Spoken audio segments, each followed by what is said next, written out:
Listen close, because this is one of those Wild West stories that hits you right in the chest.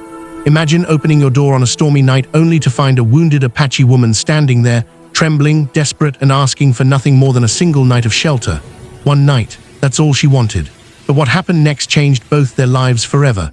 Before we dive in, make sure you hit subscribe, drop a like, share this video, and let me know your thoughts in the comments. Now saddle up. Because this story begins with a storm, a stranger, and a choice that sealed their destiny. Let's start this video. He never expected that opening his cabin door on a storm-soaked night would change the rest of his life. The woman standing before him was shivering, exhausted, and dressed in the distinct fringed garments of an Apache traveler. Her eyes carried a mixture of fear and stubborn strength. She asked for only one thing, just one night of shelter until the storm passed. He should have asked questions. He should have measured the risk. But something in her trembling voice, something in the way she swayed as if she might collapse, forced him to pull her inside without hesitation. The fire crackled as he handed her a blanket, watching the steam rise from her wet hair. She didn't speak much, only whispered her name, Naira. Her hands trembled as she warmed them near the flames, but she carried herself with the quiet pride of someone raised in harsh lands. He noticed she hid her left arm under the blanket, as though wounded. When he reached out to check, she pulled back instantly. That reaction wasn't fear of him. It was fear of whatever or whoever had driven her into the storm. Hours passed silently, broken only by the wind battering the wooden walls. He offered food, but she pushed the bowl away at first, perhaps unsure of his intentions. When she finally ate, she did so in small, careful bites, never taking her eyes off him. He understood then she wasn't just cold or tired. She was running, but from what? She hadn't asked for protection or food or help, just shelter. That alone told him her trouble was deeper than she wanted to reveal. When she finally slept, curled near the fire like someone who hadn't rested in days, he remained awake, leaning against the doorframe with his rifle across his lap. Not because he feared her, but because he feared whatever might be chasing her. Before dawn, he heard distant horses. Cold dread swept through him. Riders moved with a rhythm that didn't belong to travelers or ranch hands. They were trackers. He stepped outside quietly, seeing 5 silhouettes moving along the ridge. If they saw his cabin's smoke, they'd come. And if they came, the woman inside was as good as dead. He returned and shook Naira awake. Her eyes widened the moment he said, "Riders." She rose quickly, grabbing her small satchel and preparing to leave. He blocked the door, confused. She pointed at herself, then at the window, then mimicked being dragged away. He understood if they found her here, they would kill him too.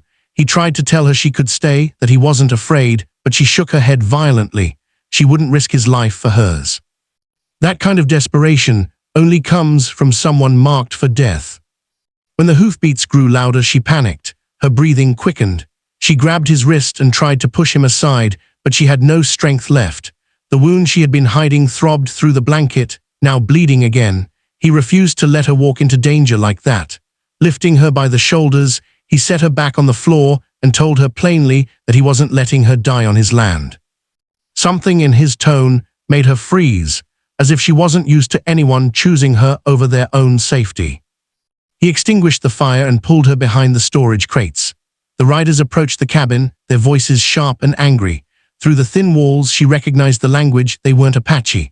A rival tribal group, bounty hunters. Whoever they were, she shrank at their presence, eyes wide with old trauma. He placed a hand on her shoulder, urging her to stay quiet. She had begun to tremble uncontrollably, not from fear alone, but from the fever spreading through her wound. A fist hammered on the door. He didn't answer. They circled the cabin, trying windows, peering through cracks. If any of them decided to break in, the two would be trapped. He thought fast. Grabbing the old lantern from the shelf, he smashed it on the floor behind the crates. Smoke began to curl upward, then flame. The fire grew fast. The riders outside smelled it and shouted in alarm. They believed the cabin was abandoned, now catching fire from inside. They didn't expect anyone to be hiding in a burning building. As they rushed toward the stream to fetch water, he lifted Naira into his arms and slipped out the back door. They moved through tall grass, hidden by the thick smoke drifting across the yard. The riders were too busy shouting commands and dragging buckets to notice the two fleeing toward the tree line. Branches whipped against his coat as he carried her deeper into the forest. When he finally stopped, breathless, she tried to stand but collapsed again. Her wound had reopened badly. He knelt beside her, tearing a strip from his own shirt to bind her arm. She winced but didn't protest. She watched him with a strange mix of confusion and gratitude, as though she couldn't understand why he was doing this. When he asked her who those men were, she hesitated for a long moment. Then she whispered that they were after her tribe's medicine carrier, a role she had recently taken from her dying mother. The men wanted her knowledge, her skills, or maybe to silence her people entirely. She escaped before they could capture her. He understood then why she moved like someone carrying centuries of responsibility on her shoulders. She wasn't just a runaway, she was a guardian of her tribe's future. And now, wounded and hunted, she had no one else to rely on. He told her she was safe with him, at least until he figured out the next step. But she shook her head softly. Safe was not something she believed in anymore, not after watching her people scattered. Not after fleeing with nothing but ancient knowledge and the will to survive. As dawn broke, he lifted her again and carried her deeper into the wilderness toward an abandoned trapper's hut he knew. The old structure leaned crookedly under the pines, but it offered shelter and invisibility. When he laid her gently on the wooden bed and covered her with his coat, her breathing finally eased. For the first time since she arrived at his door, she looked at him without suspicion, only exhaustion and a fragile sense of trust beginning to form. He sat beside her, studying the quiet rise and fall of her chest. Something about her presence anchored him, as though fate had placed her in his path for a reason he couldn't yet understand. She had asked only for one night of shelter, but giving her that had already put him at war with dangerous men. Still, as he watched her sleep in the dim morning light, he knew one thing with startling clarity. He wasn't letting her face this danger alone anymore. Hours passed before she woke again, her eyelids fluttering as sunlight filtered into the abandoned hut.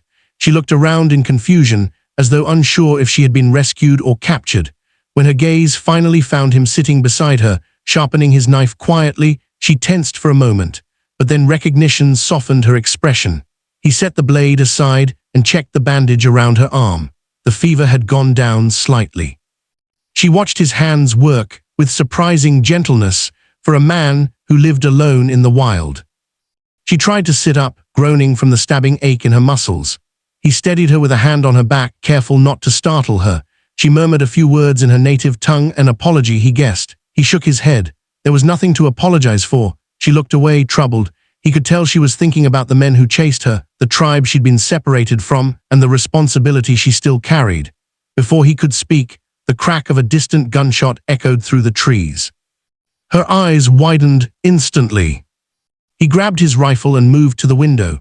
Smoke curled upward from the valley. Something or someone was burning a clearing. Naira whispered that the men were sending a signal. They were close, too close. He turned back to her, and for the first time since she arrived, she didn't hide her fear. She knew she couldn't run. She couldn't even stand without help. He realized then that saving her had become more than an act of kindness. It was now a commitment, a choice that tied his life to hers. He helped her to her feet, letting her lean on him as they prepared to move again. But when she stepped outside, her gaze froze. 3 riders were emerging from the trees less than 100 yards away. They had tracked the blood droplets from her reopened wound. She clutched his arm desperately. He could have run, he could have left her, but something inside him settled with iron certainty. He would die before he let them take her. He pulled her behind a large fallen log and told her to stay low. She touched his hand, her grip surprisingly strong despite her weakness. There was no need for words. She knew he might not return from the fight. The riders dismounted and spread out, rifles drawn. He waited, breath steady, heart thundering like a war drum. When the first man stepped close enough, Caleb rose from behind the log and fired. The shot struck true. The remaining riders dove for cover, bullets biting into bark and soil. Naira crouched with her hands over her ears, trembling. Caleb moved with steady precision, ducking and firing, pushing the attackers back. They were fierce, trained, and angry, but he was fighting with something they didn't expect, purpose. When one of the riders tried to circle around toward the hut where Naira had been resting, Caleb charged, tackling him to the ground. The struggle was brutal, fists, boots, dirt flying. The man drew a knife. Caleb twisted his wrist, forcing the blade into the ground. With one hard blow, the rider fell limp. The last attacker saw he was outmatched and fled, galloping into the forest with fear driving his heels. Caleb didn't chase him. He returned to Naira, breathless and bruised. She stared at him in disbelief, tears shining in her eyes, tears she struggled to blink away. In her world, men fought for land, survival, and honor, but no one had ever fought for her. He knelt beside her, wiping blood from his cheek, and told her it was over. She whispered broken words, a mix of thanks and sorrow. But it was not truly over. The fleeing rider would return with more men. Caleb knew they had only hours before the next wave came. He made a decision then, one that would shape both their fates. They were going to find her tribe. If she returned to her people, they could protect her, hide her, help her heal, and maybe someday she would no longer have to run. Naira touched his arm again, shaking her head. She was afraid for him. But he assured her, with a firm, steady voice, that he had made his choice, and he wasn't turning back. He fashioned a rough stretcher from branches and rope and gently laid her on it. She watched him work, her expression softening with each movement. When he lifted the stretcher and began the long trek toward the Southern Territory, she finally stopped resisting the idea that someone could care for her without expecting anything in return. Hours turned into miles. The sun climbed, fell, and rose again. They traveled by night when possible, hiding by day, living on roots and berries, and the occasional fish he caught from the streams. With each passing hour she grew weaker, her wound worsening. One evening, as they rested beneath a large oak tree, she reached for his hand and whispered something he didn't expect. She told him he should leave her. Her breath was shallow, her eyes glassy. She believed she was dying. He shook his head fiercely and told her he wasn't letting go. Not now, not after everything. She watched him with a deep, unspoken realization. He wasn't helping her out of pity.